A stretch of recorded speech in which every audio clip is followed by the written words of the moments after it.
Fewer opportunities for daily exercise, and for some, a change in eating habits or maybe daily routines. If you found yourself forgetting to set aside that time, or you're concerned about the potential health risks that come with that sudden change in lifestyle, doctors have some answers. Local 22's Devin Bates reports. Doctors recommend at least 150 minutes of moderate exercise a day, and the small things like walking to your car and walking around the workplace add up. We're all missing that, so it's important to know how to look out for yourself in other ways. You're watching television. Each time there's a commercial break, you can just get up and take a little bit, lap around the house. One of the things I really kind of encourage my patients to do is play your favorite song and just dance around to it in the kitchen when you're doing meal prep, so forth. Dr. Sherry Kadanga is the assistant director of the UVM Cardiac Rehab Program. She said the daily routines that used to provide opportunities for light exercise might have also helped shape when and what you eat.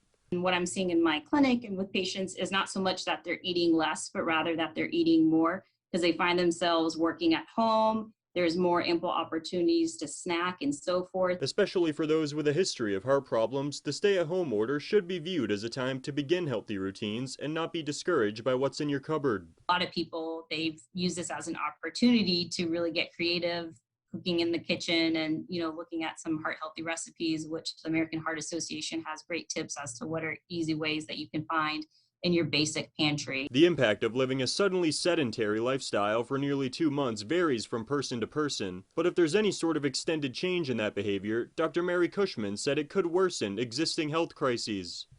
The obesity epidemic that we're already in the midst of is going to really escalate, and what that does is leads to the chronic diseases like high blood pressure, diabetes, heart disease, stroke, venous thrombosis or deep vein thrombosis, all of these things that can shorten our lives.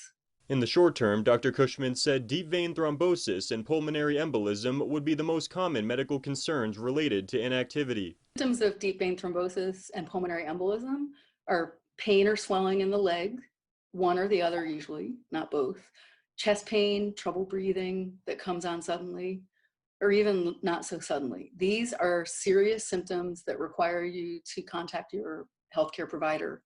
If you are in distress, you should call 911. In Burlington, Devin Bates, Local 22 News. As the Trump administration highlights efforts to ramp up access to testing, the president is also pushing for state economies to reopen and for people to get back to work. But there are heightened concerns about where he works, the White House. Karen Caifa has the latest tonight.